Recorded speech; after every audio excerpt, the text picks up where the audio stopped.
રાજકોટની સમરસ કુમાર છાત્રાલય કે રાજ્ય સરકારના સમાજ કલ્યાણ વિભાગની અંદરમાં આવે છે।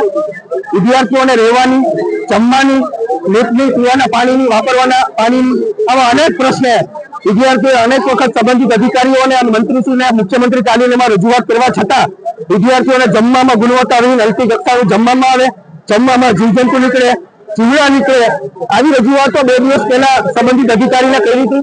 તેમ છતાંય આ જાતિ ચામડીના અધિકારીઓ ગરીબ અને મધ્યમ પરિવારના વિદ્યાર્થીઓને જાણી જોઈને હેરાનગત કરતા હોય એવું આજે ફરીથી સામે આવ્યું છે। ક્યાંક ને ક્યાંક વિદ્યાર્થીઓ અહીંયા મિડલ ક્લાસના ગરીબ અને મધ્યમ પરિવારના વિદ્યાર્થીઓ અહીંયા રહે છે અને વિદ્યાર્થીઓ પોતાની કારકિર્દી બનાવવા લક્ષ્ય આ હોસ્ટેલની અંદર અભ્યાસ કરી અને રહેતા હોય છે।